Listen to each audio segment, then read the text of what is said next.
오늘도 말씀으로 여러분의 영혼이 풍성해지는 은혜가 있기를 주님의 이름으로 축원합니다. 사회적으로 성공하신 분이 한 분 계십니다. 이분은 나이 마흔에 대기업의 최고 경영자 자리에 올랐습니다. 그래서 이분을 두고 경영의 귀재다, 성공의 대명사다, 이게 사람들이 이렇게 이야기를 했습니다. 주변의 부러움과 기대를 한 몸에 받는 분이었어요. 그분은 이렇게 얘기합니다. 제 인생의 최우선 순위는 일입니다, 이렇게 말하던 분이에요. 근데 이분이 누구냐면 주식회사 대교 아시죠? 주식회사 대교 대표이사였던 김학중 씨라는 분이에요. 그런데 이분이 갑자기 회사에 사표를 제출합니다. 아주 갑작스러운 거죠. 그래서 퇴사해서 얼마 후에 가정연구소를 열어요. 정말 갑작스럽지 않습니까? 한 대기업의 총수가 갑자기 사표를 내고 얼마 있다가 가정연구소를 열어요. 참 신기하지 않습니까?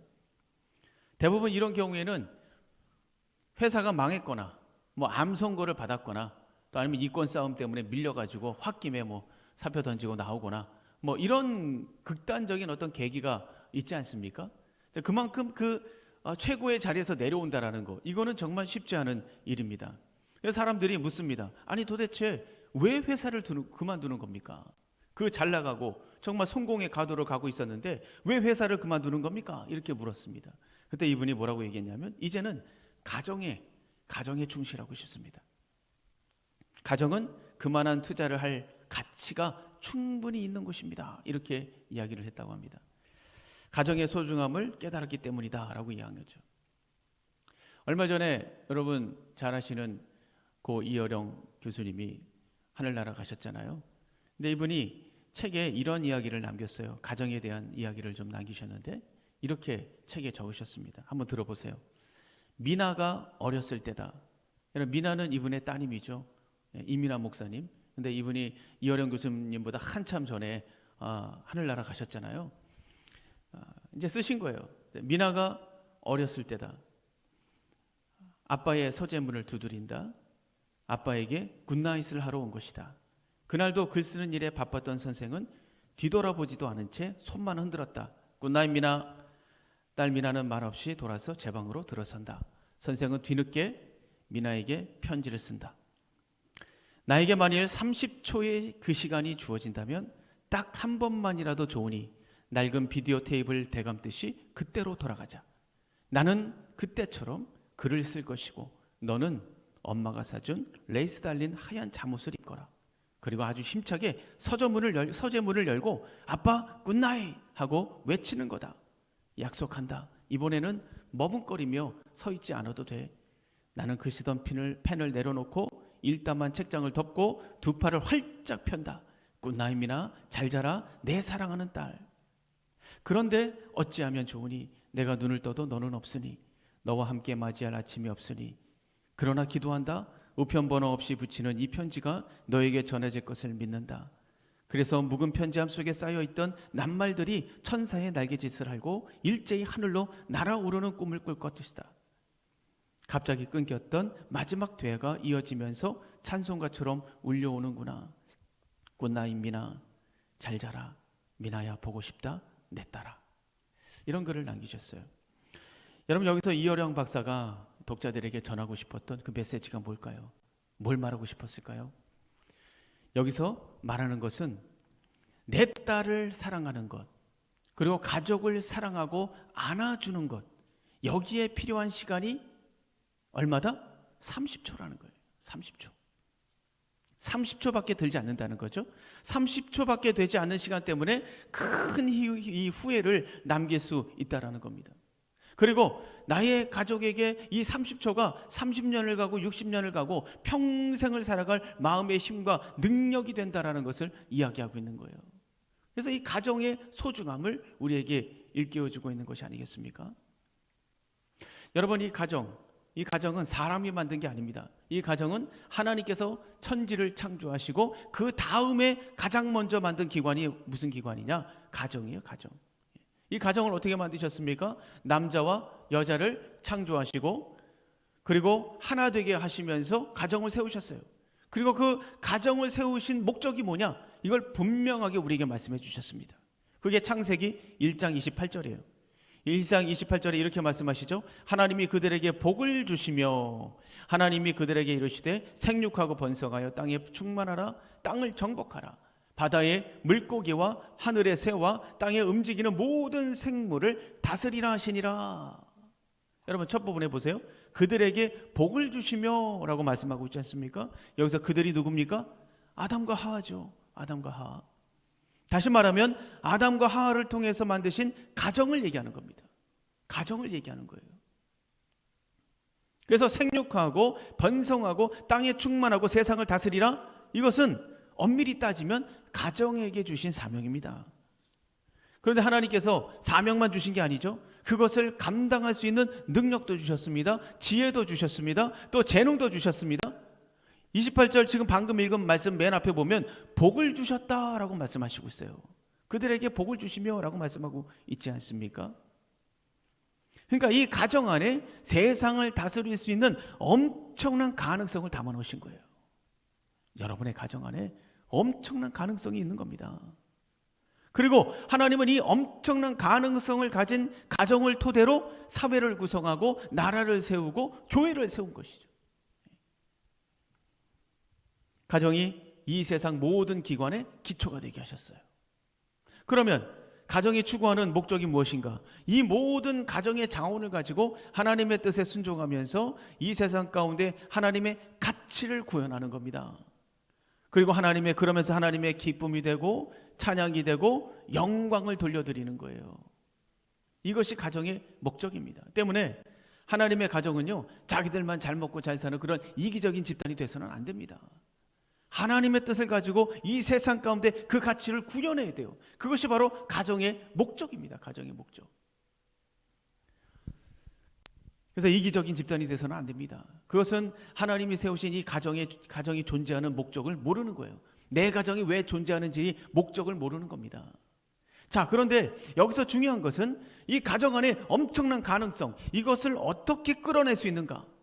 가능성은 있는데 이것을 어떻게 끌어내는가? 이것을 어떻게 관리하는가? 이것을 어떻게 사용할 수 있는가? 그 키포인트가 어디에 있다라는 겁니까? 사랑에 있다라는 것이죠. 그것이 바로 성경에서 말씀하고 있는 거예요. 그것이 바로 사랑이다. 그래서 예수님께서 첫째 되는 계명이 뭐라고 말씀하셨어요? 하나님을 사랑하는 거. 둘째 되는 계명은 뭐라고 말씀하셨습니까? 이웃을 사랑하는 거. 첫째도 사랑, 둘째도 사랑. 사랑이라고 말해요.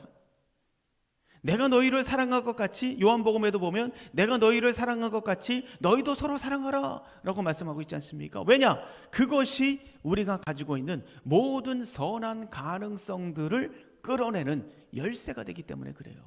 그러니까 이 사랑이 이 무한한 가능성을 끌어내는 열쇠가 되는 거죠. 열쇠. 그래서 가정 안에 뭐가 있어야 됩니까? 사랑이 있어야 됩니다. 그래야 가정이 제대로 돌아가는 거죠. 사랑이 넘치고 넘칠 때 무한한 가능성을 끌어낼 수 있어요. 그야말로 천국이 되고 위로가 되고 격려가 되고, 가정에 들어가기만 하면 평강이 넘치고 회복이 되고 소망이 있고 안정감이 있고 평강이 있고. 그런데 그 가정 안에 사랑이 존재하지 않는다면 아무것도 끌어낼 수가 없어요. 오히려 더 재앙이 옵니다. 왜? 기대가 크니까. 기대가 큰데 실천이 없는 거예요. 그럼 뭐가 남습니까? 상처만 남겠죠. 기대를 크게 하고 있는데 실천이 없어요? 상처만 남습니다. 원망과 불평과 억울함과 증오와 미움. 남편에 대한 기대, 자녀에 대한 기대, 부모에 대한 기대는 큰데 거기에 사랑의 실천이 없는 거예요. 원망이만 남는 거죠. 불평하고 억울하고 증오하고 미워. 무한한 가능성을 가진 가정이 전쟁터가 돼버리는 거예요.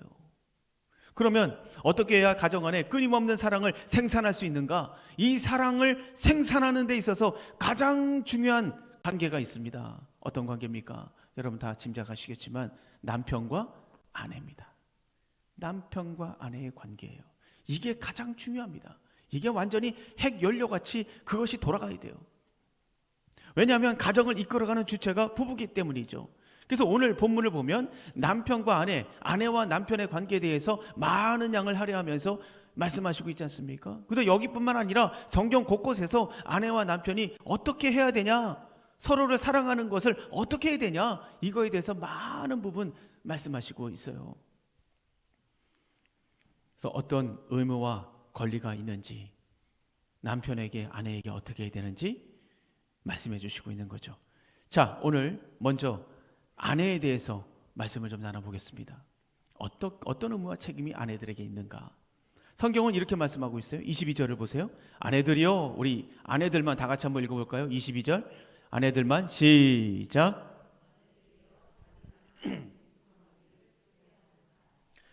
죽게 하듯 하라 라고 말씀하고 있죠. 그러나 여기서 먼저 우리가 알아야 될 것은 뭐냐면, 아내들이 열등하기 때문에 복종하라 라는 말씀이 아니에요. 그러니까 이 말은 남편의 권위를 인정하고 자신의 위치에 충실하라 라는 의미를 가지고 있어요. 여러분 한번 생각해 보십시오. 이번에 대통령 취임식이 있었지 않습니까? 대통령이 모든 사람 중에 실력이 가장 뛰어나서 대통령이 됐습니까? 대통령이 가지고 있는 인품이 가장 완벽하기 때문에 대통령 자리를 차지한 겁니까? 아니죠. 다만 그 자리는 하나님께서 허락하신 거예요. 하나님께서 허락하신 권위이기 때문에 대통령 자리에 있는 거 아닙니까? 목사도 마찬가지입니다. 저도 여기에 서 있는 이유가 은천교회에서 제가 신앙이 제일 좋기 때문에 여기 서 있습니까? 아니요. 저보다도 신앙 좋으신 분들 많아요. 하나님께서 세우셨기 때문에 있는 것이죠. 어떤 단체의 리더도 마찬가지예요. 그 리더가 제일 우월하고 탁월하기 때문에 리더가 된 게 아니에요.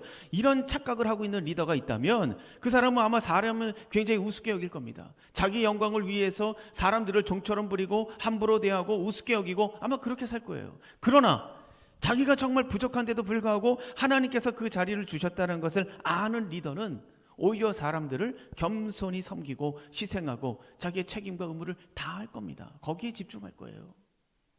여러분, 아내와 남편의 관계도 마찬가지예요. 남편이 우월해서 그 자리에 있는 게 아니에요. 아내가 열등해서 그 자리에 있는 것이 아닙니다. 우리가 본문의 구절을 보면 이걸 더 정확하게 알 수가 있어요. 여러분 22절 바로 위에 21절 한번 보세요. 22절 바로 위에 21절 거기에 뭐라고 얘기하고 있습니까? 그리스도를 경외함으로 피차 복종하라 라고 말씀하고 있어요. 어떻게 복종하라? 피차. 그러니까 지금 바울은 크리스찬들이 어떤 삶을 살아야 되는지를 설명하고 있는 거예요. 5장 19절부터 우리가 읽지 않았습니다. 5장 19절부터 21절에서 결론을 내리고 있어요. 4장 17절부터 크리스천들이 어떻게 살아야 되는가를 쭉 말씀해 오시면서 5장 19절 21절에서 결론을 내리면서 맨 마지막에 뭐라고 말씀하시냐? 피차 복종하라 라고 말씀하고 있습니다. 피차 복종하라. 그리고 22절부터 구체적으로 적용하기 시작하는 거예요. 그 첫 번째가 뭐냐? 부부관계인 거죠. 부부관계. 남편과 아내. 그러니까 남편과 아내에 대해서 말씀하시면서 그 대전제가 뭐냐? 그 대전제가 뭔 거예요? 피차 복종하라는 거죠. 피차 복종하라는 겁니다. 우리 옆에 분하고 한번, 아내가 옆에 있다면, 남편이 옆에 있다면 우리 옆에 분하고 한번 인사하겠습니다. 피차 복종합시다. 피차 복종해야 돼요. 자, 그런데 22절에서 특히 아내들에게 복종을 한 번 더 말씀하십니다. 그 이유가 뭐냐? 그것은 남편에게 가장 필요한 것이 복종이기 때문에 그래요. 남편이 필요로 하는 것이 복종이에요. 여기서 말하는 복종이라는 단어는 남편의 권위에 눌려가지고 마지못해 억지로 굽신굽신 하는 거, 이걸 말하는 게 아닙니다. 여기서 말하는 복종의 의미, 헬라어 단어 의미는요, 스스로 자발적으로 자기 자신을 낮춰서 섬긴다는 의미를 가지고 있어요. 스스로. 자, 그렇다면 스스로 자발적으로 자신을 낮춰서 복종한다? 이것이 의미하는 게 뭡니까? 한마디로 말하자면요, 남편을 존경하라는 것이죠. 존경해요. 복종하잖아요. 여러분, 남편에게 가장 필요한 것이 뭡니까? 남편을 가장 행복하게 만들 수 있는 것은 뭘까요? 그것이 바로 존경하는 겁니다.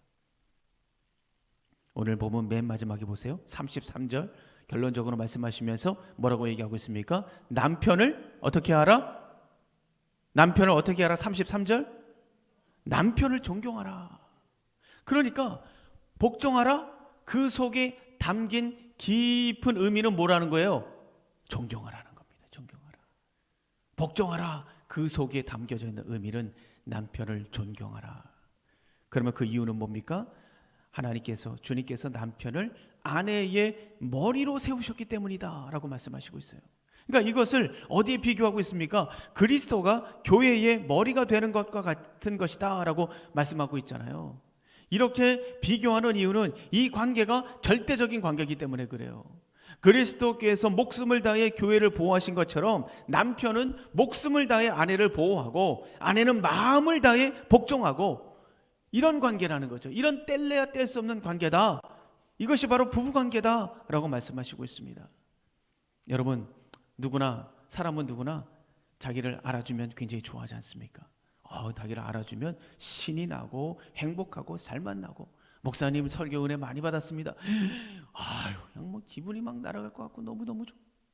여러분, 장사하시는 분한테 아이고 장사를 정말 잘하시네요 라고 말하면 장사하시는 분이 얼마나 기분이 좋겠어요. 식당 하시는 분한테 야, 이 식당 음식 맛이 끝내줍니다, 전국 최고인 것 같아요 라고 말하면 얼마나 좋아하겠습니까? 보험하시는 분한테 야, 말씀을 정말 잘하시네요, 청산유수 같네요 라고 말씀하시면 보험하시는 분이 얼마나 기분이 좋겠습니까? 이런 말을 들으면 어깨가 으쓱하고 기분이 최고죠. 그러나 그 반대의 말을 듣는다면 힘이 쫙 빠집니다. 뭘 열심히 해도 그런 말을 들으면 힘이 쫙 빠지면서 내가 이 일이 안 맞나? 나는 여기 재능이 없나? 이러면서 기분이 완전히 나락으로 떨어지지 않습니까? 그러나 여러분, 둘 다 한계가 있어요. 둘 다 한계가 있습니다. 오래 가지 않아요. 착각일 뿐입니다. 중요한 것은 인간 그 자체로 소중함을 가지고 있는데 그것을 확인할 수 있어야 돼요. 내가 말 잘하는 거, 돈 많이 번 거, 내가 가지고 있는 어떤 명함, 이런 걸 가지고 칭찬 듣고 뭔가를 이 가치를 느끼고, 이거 다 헛거라는 거죠. 언젠간 다 끝나버리고 사라지는 것들이에요. 가장 중요한 것은 인간 그 자체로에 가지고 있는 소중함이 있어요. 그것을 확인해야 됩니다. 그 소중함을 확인할 때 자신감이 생기고 행복한 거예요. 행복한 거. 자, 그 소중함을, 그 인간 자체로서의 소중함을 어디에서 찾을 수 있습니까? 바로 아내를 통해서 찾는 거예요. 아내를 통해서. 그러니까 남편들은요, 아내를 통해서 자신이 소중한 존재라는 것을 확인하는 거예요. 존중받고 인정받으면서 자신의 소중함을 확인하는 거죠. 그러니까 남편은 거기서 모든 일을 완수한 것처럼 행복을 느끼는 거예요. 만족을 느끼고 살만 나는 겁니다. 그래서 아내들은요, 말을 잘해야 돼요. 남편들이 듣고 싶은 말 베스트 3가 있습니다. 첫 번째는 뭐냐? 첫째는 나는 당신을 믿어요 라는 말이에요. 한번 따라해 주세요. 나는 당신을 믿어요. 왜냐하면 남편은요, 가정을 책임지고 있잖아요. 아내가 나를 믿는다? 이것은 당신을 이 집의 가장으로 인정한다라는 말이죠. 지금 잘하고 있다는 말 아니에요? 그래서 이 남편들은 이 말을 들으면 너무 기쁜 거예요. 칭찬 듣는 거죠. 그래서 남편으로 하여금 자부심을 갖게 하고 자신감을 갖게 하는 거, 나는 당신을 믿어요. 우리 아내 여러분들, 오늘 집에 들어가셔서 꼭 이 말씀을 하십시오. 나는 당신을 믿어요. 두 번째는 정말 고마워요. 한번 따라해 주세요. 정말 고마워요. 항상 가정을 생각하면서 묵묵히 자신의 일을 감당하고 있는 이 수고하는 남편들, 이 남편들에게 고맙다라는 말 한마디는 남편에게 정말 큰 보상이 됩니다. 왜냐하면 그 말이 남편을 능력 있는 사람으로 만들기 때문에 그래요. 없어서는 안 될 사람으로 만들고 중요한 사람으로 만들잖아요. 고마워요. 당신 없으면 안 돼요. 이런 남편의 능력을 인정하고 없어서는 안 되고 정말 중요한 사람으로 인정해 주기 때문에 이 말이 정말 남편에게 큰 격려가 되는 겁니다. 세 번째는 뭐냐? 한번 따라해 주세요. 괜찮아요. 괜찮다는 말. 여러분, 이런 따뜻한 말들, 남편들뿐만 아니라 아내도 마찬가지고 자녀들도 마찬가지예요. 이 괜찮아라는 말은 정말 누구에나 필요한 말이죠. 그런데 이 남편들에게 이 말이 더 큰 위로가 되는 이유는 뭐냐? 남편도 기댈 곳이 필요한 거예요. 회사에서 스트레스 받고 사업 안 돼서 스트레스 받고 자존심 상하고 뜻대로 되는 것은 없고 마음이 정말 힘들죠. 이럴 때 당신은 왜 맨날 그 모양이야? 하는 것마다 왜 그 모양이야? 늘 그딴 식이야? 당신은 하는 것마다 늘 그래? 이런 말을 들으면 남편들이 어떻게 되겠습니까? 더 힘들어지는 거예요. 그냥 더 깊은 동굴 속으로 들어가는 거예요. 이때 아내가 아이고 괜찮아요. 괜찮아요. 이 몇 마디에 게임은 끝납니다. 바카스, 홍삼, 녹용, 산삼 다 필요 없어요. 괜찮아요. 이 한마디가 모든 것을 이겨내기는 하는 그런 비타민이 되는 거죠. 반대로 하지 말아야 되는 말도 있어요. 아무리 화가 난다고 해서 남편에게 아유 내가 뭘 잘못 먹었지, 저 사람이랑 결혼하다니 말도 안 돼, 인생 살면서 가장 큰 실수가 당신이랑 결혼한 거야, 이런 말들은 정말 장난으로라도 하시면 안 돼요. 아내 여러분, 하나님께서 명령하신 복종은 굴복이 아니고 사명입니다. 사명이라는 것을 알아야 돼요. 굴복이 아닙니다. 사명입니다. 이것이 여러분을 아름답게 만들 거예요. 왜냐하면 복종을 통해서 존경하고 존경하는 것이 여러분의 사명이기 때문에 그래요. 존경하는 척 하셔도 안 돼요. 사람은 영적인 존재이기 때문에 그거 다 압니다. 남편들이. 참된 복종은 아내의 마음과 행동이 철저히 일치할 때 능력이 나타나는 거예요. 어떤 분은 말합니다. 아이고 남편이 뭐 남편 같아야 말이죠. 아이 성경에 나와 있는 대로 뭐 사랑 안 해줍니다. 존경할 만해야 뭐 존경하는 거 아닙니까? 그런데 어떻게 내가 복종을 하겠습니까? 여러분 우선 남편을요 내가 어떻게 하려고 하면 안 돼요. 성령 하나님께 맡기셔야 됩니다. 내가 할 수 있는 부분이 아니에요. 내가 어떻게 할 수 있는 것이 아닙니다. 그리고 중요한 것은 뭐냐, 아내들이 가지고 있는 이 복종이라는 사명은 남편의 행동에 따라서 해도 되고 안 해도 되고 그런 게 아니에요. 그건 사명이 아니죠. 어떤 조건에 따라서 달라지는 사명이 아닙니다. 남편이 잘해주건 못해주건 이 사명은 여전히 사명이에요. 사명을 완수하셔야 됩니다. 그래서 그 자리에 있는 거예요. 베드로는요 아브라함의 아내 사라, 이 사라를 예로 들고 있어요. 그래서 베드로전서 3장 6절에 보면 이렇게 말합니다. 베드로가 이렇게 얘기해요. 사라가 아브라함을 주라 칭하여 순종한 것 같이 너희도 선을 행하고 아무 두려운 일에도 놀라지 아니하면 그의 딸이 된 것이니라 라고 말하고 있습니다. 여러분 아브라함 어떤 사람입니까? 남편으로 믿을 만한 사람인가요? 아브라함이? 아니죠. 왜요? 2번씩이나 자기 아내를 누구라고 그랬어요? 내 누이다 라고 얘기했어요. 정말 비겁한 사람이에요. 자기 누이라고 거짓말한 사람입니다. 남편으로서 믿을 만한 사람이 아니에요. 굉장히 소심한 사람이죠. 그래서 사라가 아브라함에게 주라고 말한 것은 아브라함이 훌륭했기 때문에 주여라고 말한 게 아니에요. 그럼 이 사라가 왜 아브라함에게 주라고 말했습니까? 그것은 하나님께서 세우신 질서이기 때문에 그렇습니다. 질서이기 때문에. 그래서 베드로는 말합니다. 믿을 만한 것이 하나도 없고 존경할 만한 것이 하나도 없는 남편일지라도 남편을 주라고 부르기까지 했던 이 사라처럼 남편을 존경하고 순종하라. 베드로가 얘기하는 거예요. 사랑하는 은천교회 아내 여러분, 어떤 상황 속에서도 아내라는 여러분의 사명을 완수하시기를 주님의 이름으로 축원합니다. 이제 남편이죠. 남편의 사명에 대해서 말씀하시고 있어요. 25절 보세요. 우리 25절 큰 소리로 한번 다 같이 읽겠습니다. 시작.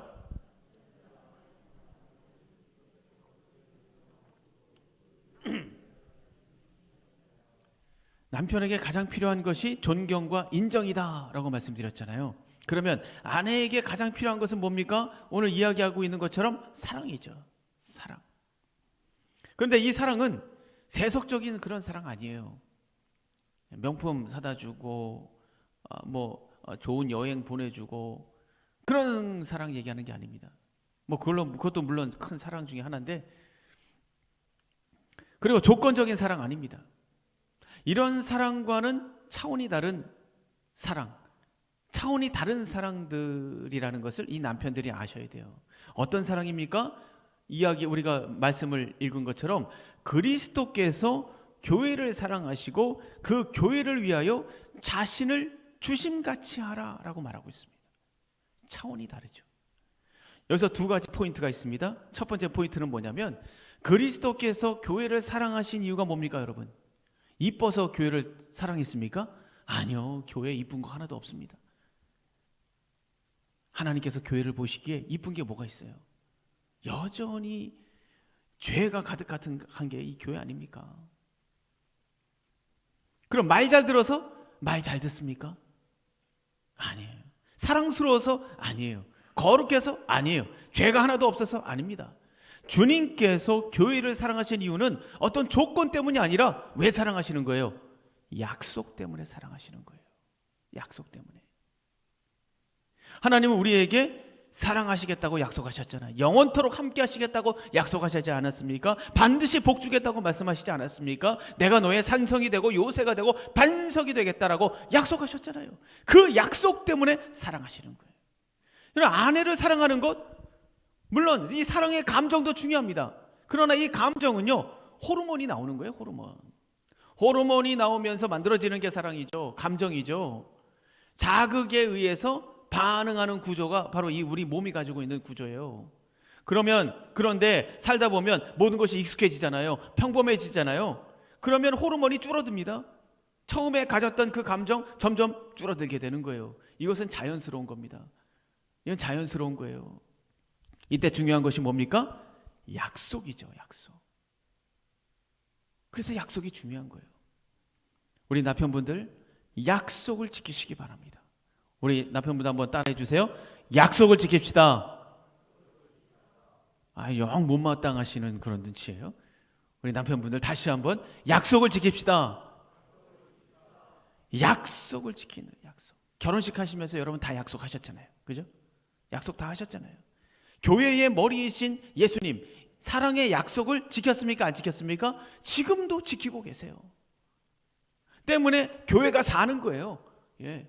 이 엉망진창인 이 교회가 이나마 사는 이유는 예수님께서 약속을 지키시기 때문에요. 그래서 한국교회가 살고 세계교회가 지금 살고 있는 거 아니겠습니까? 마찬가지예요. 남편이 아내의 머리라고 하셨잖아요. 머리가 약속을 지켜야죠. 약속을 지켜야 아내가 살고 가정이 사는 거예요. 두 번째 포인트는 뭐냐? 어떻게 사랑하는가예요. 어떻게 사랑하는가? 그 교회를 위하여 자신을 주심같이 하라라고 말하고 있어요. 자신을 주심같이 하라. 그러니까 예수님이 어떻게 자신을 주셨습니까? 주님은 사랑의 약속을 지키기 위해서 십자가에 자신을 던져버렸어요. 자신을 던져버렸습니다. 사랑의 크기는 내가 무엇을 포기하고 있는가를 보면 알 수 있어요. 하나님은 우리를 사랑하기로 결단하시고 하나뿐인 독생자 예수 그리스도를 희생시켰습니다. 예수님은요, 자신의 영광을 포기했습니다. 권리도 포기했습니다. 생명도 포기했습니다. 그 사랑의 크기를 우리가 가늠할 수가 없는 거예요. 남편 여러분은 아내를 위해서 지금 무엇을 포기하고 있습니까? 사랑을 위해서 나는 지금 무엇을 포기하고 있는가? 우리가 깊이 생각해 봐야 됩니다. 자, 이렇게 아내를 사랑한다는 것은 약속을 지키는 것이고 아내를 위해 자신을 포기할 줄 아는 것, 이것이 바로 성경이 말하는 아내 사랑하는 사랑이 바로 이 사랑이에요. 그러면 구체적으로 아내에게 필요한 것은 뭐냐? 28절 보세요. 이와 같이 남편들도 자기 아내 사랑하기를 자기 자신과 같이 할지니 자기 아내를 사랑하는 자는 자기를 사랑하는 것이라. 뭘 얘기하는 겁니까? 아내 사랑하기를 자기 자신과 같이 할지니라. 무슨 말이에요? 내가 필요한 것은 아내도 필요하다라는 거죠. 그러니까 남편들에게 필요한 건 뭡니까? 아까도 말씀드렸지만 자신이 얼마나 소중한가를 확인하는 거잖아요. 자기가 얼마나 소중한가를 확인하는 거예요. 아내들도 마찬가지입니다. 아내들도 남편을 통해서 자신이 얼마나 소중한가를 날마다 확인하고 싶어요. 그래서 남편을 붙인 거예요. 남편은 존중과 인정을 통해서 자기가 소중하다라는 것을 확인합니다. 그럼 아내들은 뭘 통해서? 아내들은요, 사랑과 관심을 통해서 내가 소중하구나라는 것을 확인한다는 거죠. 그래서 성경은 남편에게 아내를 사랑해라, 자기 자신에게 하는 것처럼 해라, 관심 가지라는 거죠. 자기 자신에게 하라.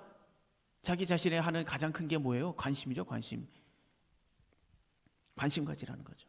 그래서 이 남편들은요, 아내에게 수시로 여보 사랑해 라고 말할 수 있어야 돼요. 아내들이 가장 듣고 싶어하는 말이죠. 그래서 이 말은 무슨 말이냐? 내가 여전히 당신에게 관심을 가지고 있어 라는 말이에요.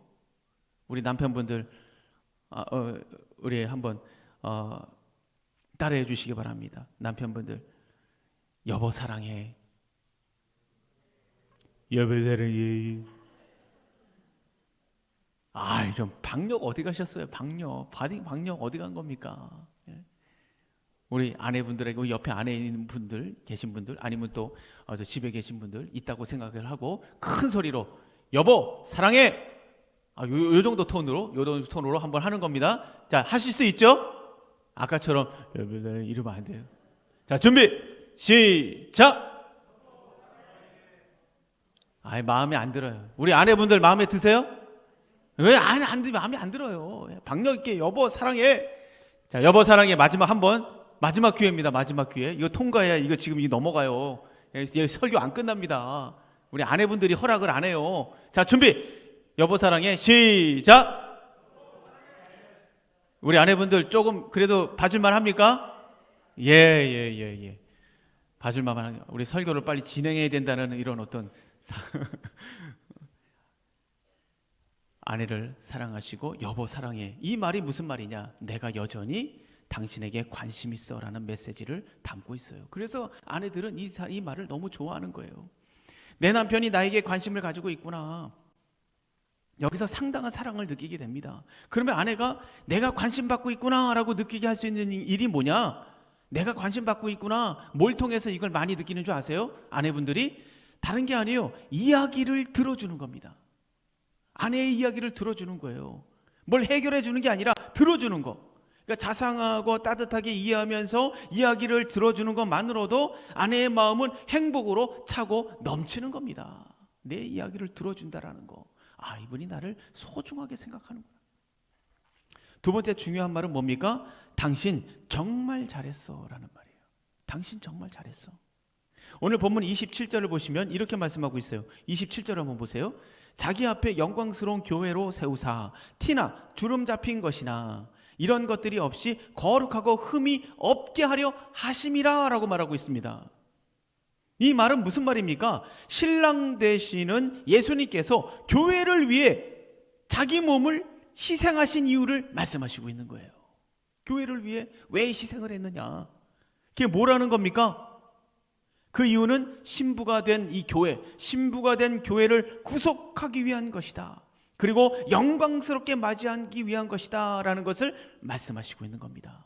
교회를 아름답게 만들어서 내가 영광스러운 존재로 하나님께 올릴 거야. 이게 바로 이 27절의 말씀이에요.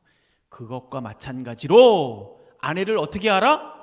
영광스럽게 만들라는 거예요. 아름답게 만들라는 겁니다. 그러니까 남편은 아내에게 이 아름다움만 요구하는 것이 아니라 자기 자신이 이 자신의 아내를 아름답게 세워줘야 된다. 아름답게 세워줘야 되는 책임이 누구에게 있다? 남편에게 있다라는 것을 지금 말씀하시고 있는 겁니다. 그것을 위해서 희생할 수 있어야 된다라고 말씀하고 있는 거예요. 그것을 위해서 예수님이 희생하셨잖아요. 교회를 위해서 희생하셨잖아요. 아름답게 만들고 영화로운 존재가 되게 만들어주셨잖아요. 그것과 마찬가지로 너의 아내를 아름답게 세워줘야 된다. 이걸 지금 얘기하고 있는 거예요. 그러면 아내를 아름답게 세워줘야 되는데 어떻게 하면 아내를 아름답게 세워줄 수 있습니까? 방법이 뭘까요? 다양한 방법이 있겠지만 가장 중요한 것 중에 하나가 뭐냐? 아내가 하는 모든 일에 관심을 갖고 칭찬해 주는 겁니다. 칭찬해 주는 거예요. 여러분 지금은 시대가 좀 많이 달라지기는 했지만 아내가 하는 이 집안일 이거 우습게 여기는 경향이 있지 않습니까? 청소하고 빨래하고 밥하고 애들 보고 챙기고 해보신 분들은 아시겠지만 이거 정말 힘듭니다. 정말 힘들어요. 이번에 저희 집사람이 코로나 걸려가지고 격리되고 자가격리하고 있었잖아요. 그럼 밥하고 그거 누가 다 해야 됩니까? 제가 다 해야 되는 거예요. 제가 다 하는 거예요. 애들이 아침에 일어나가지고 아빠 아침은요. 머리가 띵한. 또 점심 때면 아빠 점심은요. 아이고. 아빠 저녁은요. 야 이것만으로도 머리가 혼미해지는 거예요. 머리가 혼미해지고 에너지가 막 방전이 되는 겁니다. 너무 힘들었어요. 그러니까 이 자신이 하는 일에 비해서 아내가 하는 일은 별거다라는 생각 이거 빨리 여러분 청산하셔야 됩니다. 아닙니다. 뭐 여러분들 다 아시겠죠, 남자분들. 요즘에는 맞벌이 부부가 많기 때문에 더더욱 그렇죠. 여러분 우리 아내들이 능력이 없어서 집안일 하고 있는 게 아니에요. 오히려 아내가 나 대신 나가서 일을 했으면 남편보다 더 탁월하게 사회생활도 잘하고 돈도 많이 벌고 아마 그랬을 거예요. 우리 여성분들, 한국 우리 아줌마들 대단하지 않습니까? 예? 그런데 아내가 자신을 희생해서 집안일에 헌신해 주는 거, 여기에 대해서 남편들은요 항상 감사하는 마음을 가지고 있어야 돼요. 그래서 아내들은 남편에게 칭찬을 듣고 싶은 거예요. 아내를 칭찬한다. 아내가 하는 일은 남편만 칭찬해 줄 수 있어요. 아내가 아내가 이 집안 청소를 다 잘했는데 옆집 남자가 와서 칭찬을 합니까? 그럼 뭐 자녀가 와서 칭찬을 합니까? 그 칭찬이 안 돼요. 남편만이 칭찬해 줄 수 있습니다. 아내는. 또 그 칭찬이 가장 강력하죠. 그래서 남편이 오면 아내 마음속에는 무슨 마음이 있어요? 오늘 집안이 엄청나게 깨끗하잖아요. 왜 깨끗한지 아세요? 이걸 물어보고 싶은 거예요. 오늘 밥맛은 어떠세요? 오늘 밥이 끝내주지 않아요? 반찬이 맛있지 않아요? 저 목욕탕을 보세요. 저 목욕탕 얼마나 깨끗해요? 왜 깨끗한지 아세요? 이걸 자꾸 물어보고 싶은 거예요. 왜? 칭찬받고 싶으니까. 내가 한 일에 대해서 칭찬받고 싶으니까. 그 마음이 가득한 거예요. 그럼 남편들은 어떻게 해야 됩니까? 남편들은 가서 이야 목욕탕 엄청 깨끗한데? 이거 맛 굉장히 좋은데? 야, 이 마루는 왜 이렇게 깨끗해? 당신 힘들지 않았어? 역시 당신은 금손이야. 이 찌개 맛이 끝내주네. 최고야 최고. 아유 정말 고마워. 그러면 게임 끝나는 거예요. 게임 끝나는 거예요. 이것이 나의 아내를 아름답게 세우는 겁니다. 이게 아내를 아름답게 세우는 거예요. 그런데 아무 말도 하지 않고 마치 당연한 것처럼 찌개 먹으면서 뭐 오늘 맛은 좀 괜찮네. 내 반찬이 이게 뭐야? 뭐 이렇게 얘기한다던가. 그래 좀 이렇게 좀 하란 말이야. 이렇게 늘 좀 이렇게 하라고 이렇게 이야기한다던가. 이러면 뭐 아내의 아름다움 완전히 다 무너지는 겁니다. 우리 남편 여러분, 아내의 땀과 수고를 끊임없이 칭찬하고 인정하고 고마움을 표시하기를 바랍니다. 그리고 최선을 다해서 도와주셔야 돼요. 이것이 아내를 아름답게 세우는 겁니다. 아름답게. 남편이 나를 칭찬해 줬어. 내가 정말 잘한 거구나. 내가 정말 수고한 거구나. 내가 정말 소중하구나. 이 말 한마디 한마디를 통해서 아내가 아름답게 세워지는 거 아니겠습니까? 여러분, 돈의 위력, 이 돈의 위력은요 통장에 있을 때 나타나는 게 아니에요. 통장에 있을 때는 그냥 종이 쪼가락입니다. 그러나 돈의 위력은 언제 나타납니까? 사용될 때 돈의 위력이 나타나는 거예요. 여러분, 사랑도 마찬가지입니다. 아무리 대단한 사랑을 가지고 있어도 마음속에 쌓아두기만 하면 위력이 나타나지 않아요. 위력이 나타나지 않습니다. 그거 아무것도 아니에요. 그거는 사랑도 사용하는 순간 엄청난 위력이 나타나는 겁니다. 난 내 마음 알지? 알긴 뭘 알아요. 위력이 나타나지 않습니다. 말과 행동으로 사용하고 표현할 때 이 사랑의 능력이 나타나는 거예요. 여러분의 남편에게, 아내에게 사랑을 사용하시고 표현하셔야 됩니다. 여러분, 헨리 매튜 워드라는 분이 있어요. 이분이 이런 시를 썼습니다. 한번 들어보세요. 부속품도 필요 없고 건전지도 필요 없다. 다달이 돈 낼 필요도 없고 소모품 비용도 들지 않는다. 은행 금리와도 상관이 없고 세금 부담도 없다. 도둑 맞을 염려도 없고 시간이 지나 퇴색할 염려도 없다. 한 가지 사이즈에 모두가 맞으며 질리지도 않는다. 가장 적은 에너지를 사용해 가장 큰 감동적 결과를 낳는다. 긴장과 스트레스를 풀어주고 행복감을 키워준다. 절망을 물리쳐주며 당신의 눈을 빛나게 하고 스스로 당신 자신을 존중하게 해준다. 감기, 얼굴에 난 종기, 골절상에도 효과가 있으며 불치병까지도 극적으로 낫게 한다. 이 약은 특히 가슴에 난 상처의 특효약이다. 이 약은 전혀 부작용이 없으며 오히려 혈액순환까지도 바로잡아준다. 이것이야말로 완벽한 약이다. 처방은 이것이다. 최소한 하루에 한 번씩 식후 30분이든 식전 30분이든 서로 껴안으라. 이게 끝입니다. 서로 껴안으라. 사랑하는 성도 여러분, 하나님은 아내에게 존경과 인정을 명령하셨어요. 남편에게는 사랑과 관심을 명령하셨습니다. 어떤 순간에도 자신의 사명에 집중할 때 하나님은 그를 높이는 거예요. 그 사람을 높이는 겁니다. 왜냐하면 하나님의 명령에 순종했기 때문이죠. 이 시간 다시 한번 아내에게, 남편에게 사랑을 결단하시기 바랍니다. 블레싱 허그를 여러분 결단하시기를 바랍니다. 그래서 여러분 가정 가운데 전혀 상상하지 못했던 행복들이 기적처럼 시작되기를 주님의 이름으로 축원합니다.